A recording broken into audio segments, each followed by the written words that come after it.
नमस्कार दोस्तों, मेरा नाम डॉक्टर राजवीर सिंह संधू है और मैं एक होम्योपैथिक फिजिशियन तथा क्वालिफाइड फार्मासिस्ट हूँ। आज की वीडियो डायबिटीज़ को लेकर है।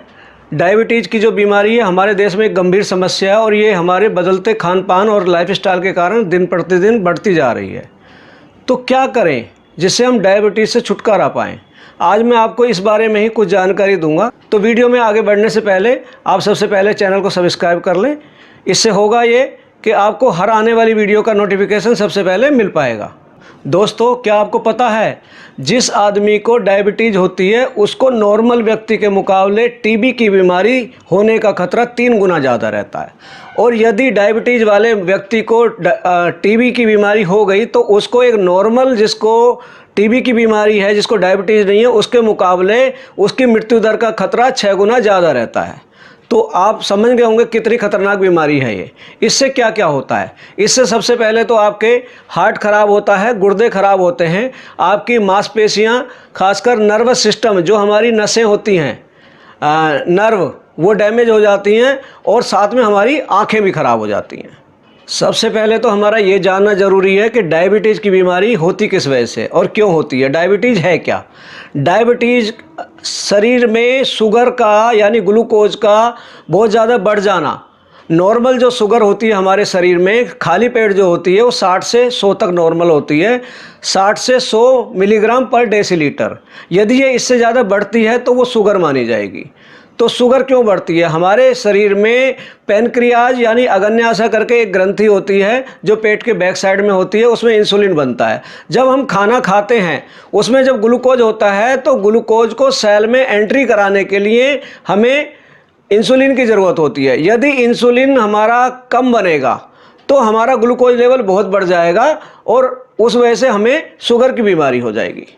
पहले तो हमारा ये जानना ज़रूरी है कि शुगर का नॉर्मल लेवल होता क्या है।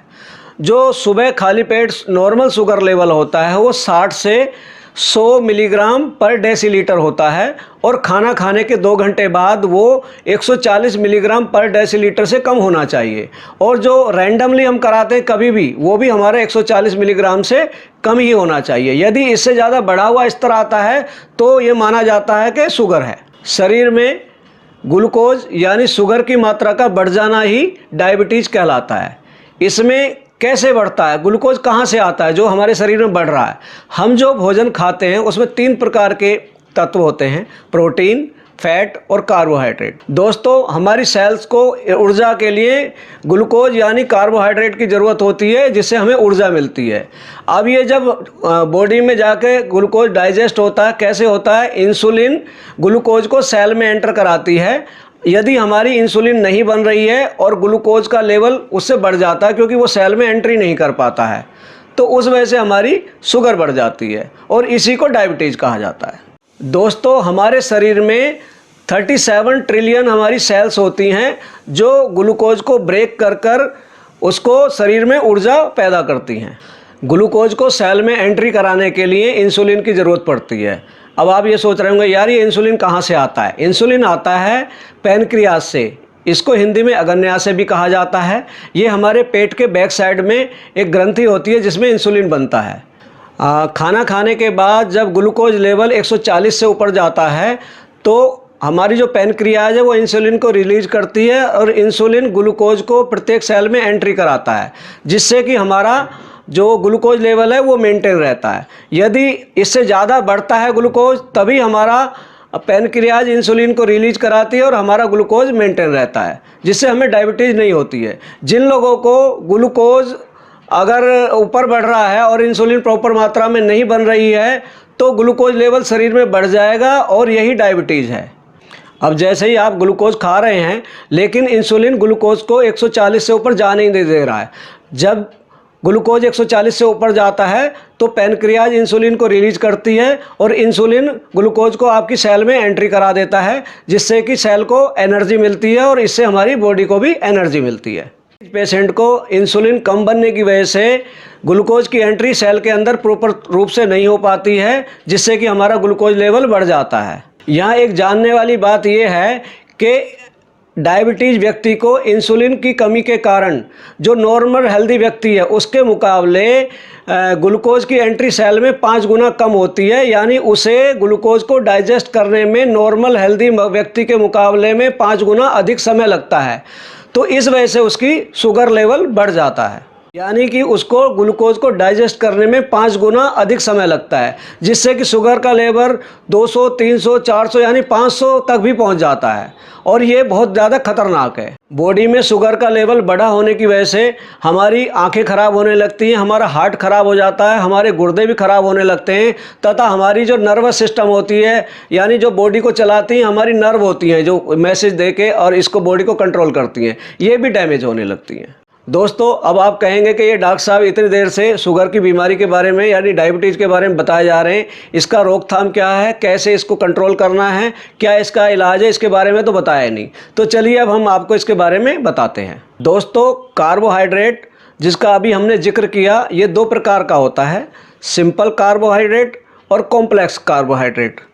दोनों ही जो कार्बोहाइड्रेट हैं वो ग्लूकोज से बनते हैं और सिंपल वाला भी ग्लूकोज से बनता है और कॉम्प्लेक्स वाला भी ग्लूकोज से बनता है। सिंपल वाला क्या होता है, जो हम शुगर खा रहे हैं यानी चीनी, वो सिंपल ग्लूकोज है और जब हम अनाज यानी रोटी खाते हैं वो कॉम्प्लेक्स कार्बोहाइड्रेट है। अब जब ये दोनों ही कार्बोहाइड्रेट ग्लूकोज से बने हैं तो क्या अंतर है इनमें। जो शुगर वाला ग्लूकोज है यानी सिंपल ग्लूकोज है, इसे बॉडी में जाकर पचने में 10 से 15 मिनट लगते हैं। आपने जैसे कहते हैं ना, आपने ऐड भी देखा होगा कि ग्लूकोज पियो इंस्टेंट एनर्जी आती है, तो चीनी या ग्लूकोज या आपने कोई शरबत पिया उसके बाद में आपको इंस्टेंट एनर्जी मिलती है, यानी ये बॉडी में जाते ही 10 से 15 मिनट में ग्लूकोज का लेवल एकदम बढ़ जाता है, इंसुलिन रिलीज होती है और इंसुलिन ग्लूकोज को सेल में एंट्री कराती है जिससे कि हमें ऊर्जा मिलती है। जो आपका कॉम्प्लेक्स वाला कार्बोहाइड्रेट है यानी जो अनाज जो रोटी हम खाते हैं उसको डाइजेस्ट होने में वो कॉम्प्लेक्स कार्बोहाइड्रेट है, उसमें बहुत सारे एटम्स होते हैं, उसको ब्रेक करना इतना आसान नहीं होता, तो वो धीरे धीरे वो ग्लूकोज टूटता है, उसको पचने में 2 से ढाई घंटे लगते हैं और वो शुगर का लेवल धीरे धीरे बढ़ता है। जो चीनी वाला ग्लूकोज हम लेते हैं उसमें क्या होता है, इंस्टेंट बढ़ेगा और डायबिटिक मरीज को पचाने के लिए तो 2 से ढाई घंटे का समय लगेगा क्योंकि उसको इंसुलिन कम रिलीज हो रही है, तो उसका शुगर लेवल 2 घंटे बढ़ा रहेगा। जबकि आप कॉम्प्लेक्स वाला यानी रोटी वाला जो ग्लूकोज खाते हैं उसमें उसको ढाई घंटे पचने में लगते हैं, तो जो थोड़ी थोड़ी भी इंसुलिन रिलीज हो रही है वो उसको डाइजेस्ट कर लेती है और उसका शुगर का लेवल सामान्य रहता है। दोस्तों, आपको शुगर यानी चीनी वाला ग्लूकोज नहीं खाना है, आपको अनाज यानी रोटी वाला ग्लूकोज खाना है जिससे कि आपका शुगर का लेवल बहुत ज़्यादा ना बढ़े। तो चलिए अब बताते हैं कि डायबिटीज़ के मरीज़ को क्या नहीं खाना है। देखिए, 4 प्रकार के फल आपने नहीं खाने हैं, आम है, अंगूर है, केला है, चीकू है, ये 4 फल नहीं खाने हैं। और सब्जियों में आपको आलू और सीताफल नहीं खाना है, इनमें हाइपरग्लाइसेमिक जो इनका रेशो होता है वो बहुत ज़्यादा होता है, तो ये आप नहीं खाएंगे। आप ये मान लीजिए कि हमें क्या नहीं खाना है, आपको हर वो चीज़ नहीं खानी है जो आप चबाने के बाद में हमारे मुंह में लार मिलती है और हमारी जीभ की जो ग्लैंड्स होती हैं, स्वाद की ग्रंथियां होती हैं, वो उसका टेस्ट बताती हैं। चबाने के बाद में आपको जिसका टेस्ट मीठा लग रहा है तो वो आपके लिए शुगर के मरीज़ यानी डायबिटीज़ वाले पेशेंट के लिए नहीं बना है। जो चबाने के बाद आपको मीठा स्वाद आ रहा है तो वो आपको नहीं खाना है, तो उससे आपको परहेज रखना है। दोस्तों, आपने अक्सर सुना होगा कि prevention is better than cure, यानी इलाज से रोकथाम यानी सावधानी अच्छी।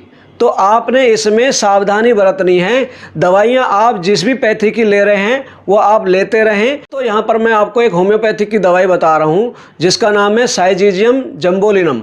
ये मदर टिंचर आता है, ये आपने 20 बूंद आधा कप पानी में मिलाकर दिन में 3 बार लेनी है। और जो मैं आपको परहेज बता चुका हूँ वो परहेज करने हैं। साथ में आपको प्राणायाम, योगा या थोड़ी एक्सरसाइज ज़रूर करनी है। और सूर्य नमस्कार इसमें सबसे अच्छा है क्योंकि हमारी पैनक्रियाज भी इससे एक्टिव होती है। तो ये थी आज की वीडियो हमारी डायबिटीज़ यानी शुगर की बीमारी के ऊपर। मैं आशा करता हूँ कि आपको मेरे द्वारा दी गई जानकारी अच्छी लगी होगी। इसे अपने दोस्तों को शेयर करें, लाइक भी करें व चैनल को सब्सक्राइब करें। मिलेंगे जल्दी एक नई और इन्फॉर्मेटिव वीडियो के साथ, तब तक के लिए नमस्कार।